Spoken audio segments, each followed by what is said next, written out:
Yo guys, welcome back to this second ever product promo Friday. Today we're going to be talking about my EDC defensive blade, the Cold Steel Mini Tac. I'm going to be taking you through what I like about this blade, what I don't like about it out of the box, and how you can improve the out of the box package.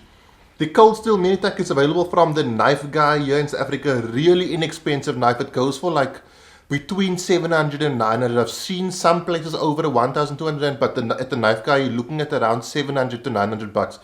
Which for a AUS 8A defensive blade like this, I'm okay to spend that amount of money.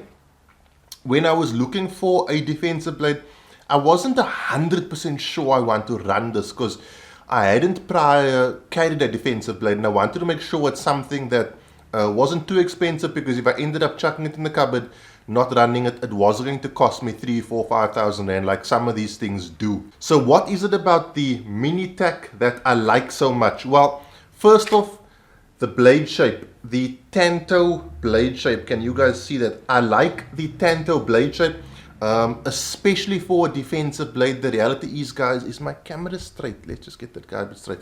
The reality is, guys, defensive blades like this, they are going to be used on other people. Okay, this is a dedicated defensive blade. I won't be using this to cut an apple or to have my supper.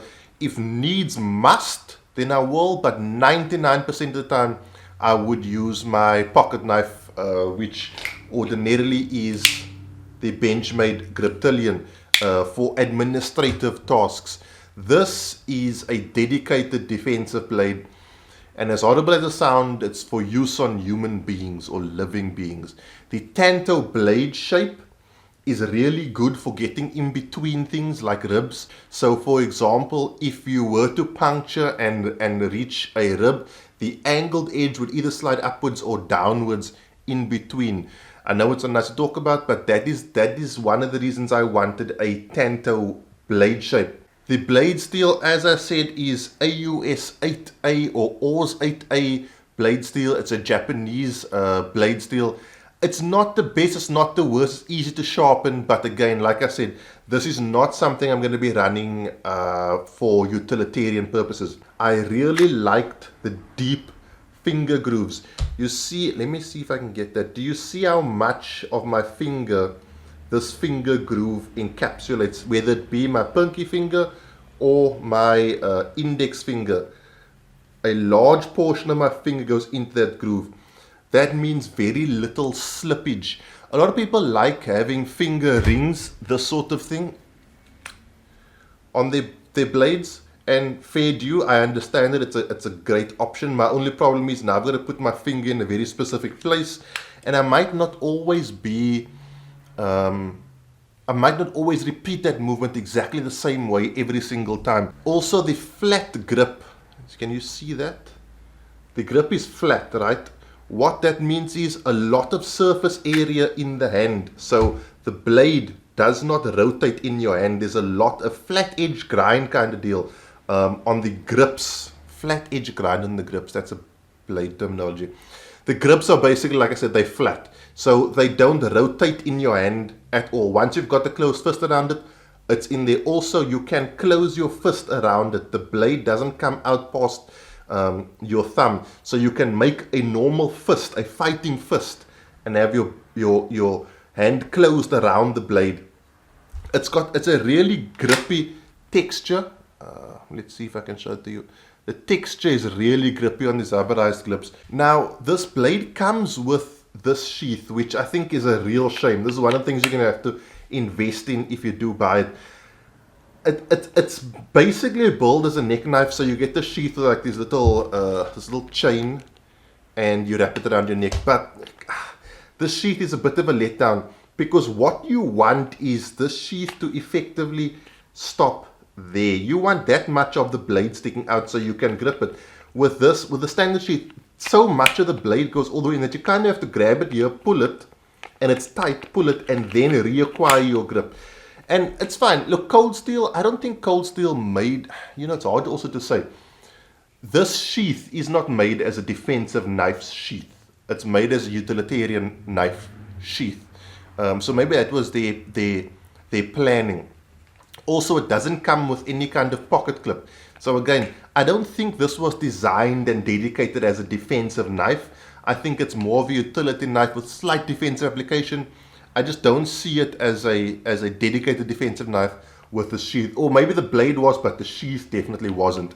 Now, what Southwest holsters have made for me is a freaking work of absolute art. So I'm going to show you my different carry options for this blade.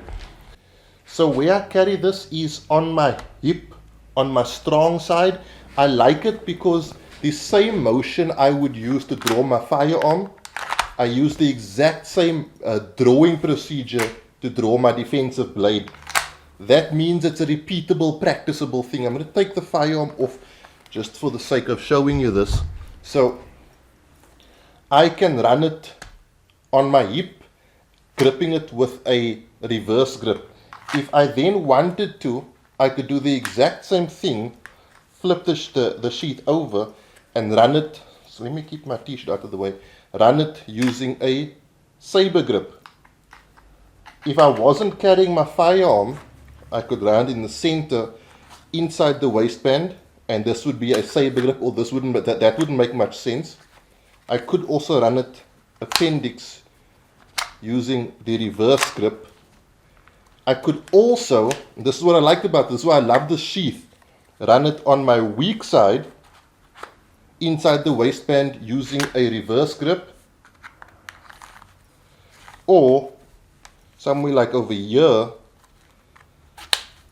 using a saber grip. So with this sheath, I can pretty much run this blade any way I want to. I can also put belt loops on the outside and run it at the 6 o'clock position, but that's not really for me. It's very important that your sheath allows you to get a very strong, repeatable, robust grip on your tool. This is, as I said, this is going to be a life-saving tool, and similarly, probably, or not probably, highly likely a life-taking tool. Another thing that's very important about a defensive blade is it's got to be concealable. I need to be able to run this guy in the position I want to run it without it being too showy.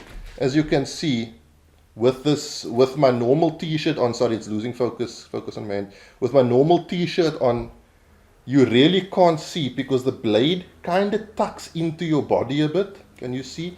And the nice part is carrying it outside the waistband. The way Southwest also made this, I can very easily get a grip. It's not so tight against my body that I can't get my fingers in between my skin and the scales.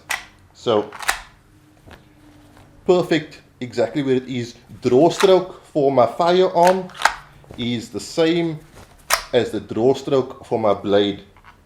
It's not a less lethal option. Let me put that out there. A knife is not a less lethal option. My methodology is everything that goes into this hand is lethal. I'll use my left hand to create space, to block, to fend, those sort of things. I did Muay Thai, and when I trained Muay Thai, my left hand was always forward as a defensive hand. It's also the hand I use to put up the fence if I want to.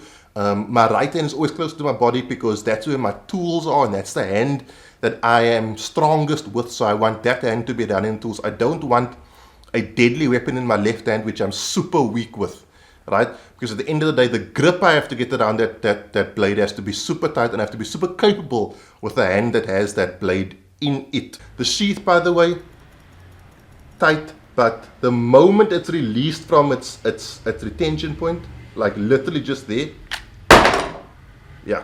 So that is exactly how I want it.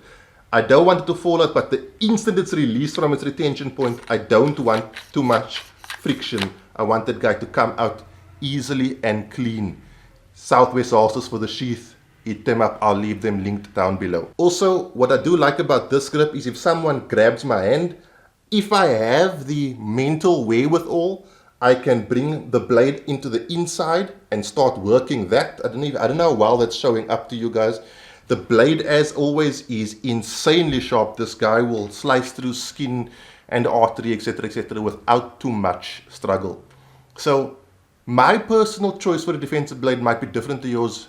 Everyone is right, no one is wrong. Whatever works for you is best for you. So you run how you run your blade, how you want to run. If it's a folder knife, if it's a karambit, if it's the kernel blade, whatever it is, it's a great option. The only thing I'm concerned about is that you're carrying something that could potentially save your life and my life, or someone you love, or someone I love. That is the importance of everyday carry. This is definitely an everyday carry. Since I've gotten it, I've carried every single day, even inside the house. Even when I don't have my firearm on me, I will generally always have this on me, and it's very rare that I don't have my firearm on me. So, guys, the Cold Steel Mini Tac from the Knife Guy in a Southwest Holsters sheath. I will leave links to everything if you want to get your hands on it. Thank you for checking out this video. This weekend, there might be something interesting on the channel, so if you do like this thing, please subscribe. I'll see you guys soon. Have a good week. Be safe. Train hard. Cheers. God bless.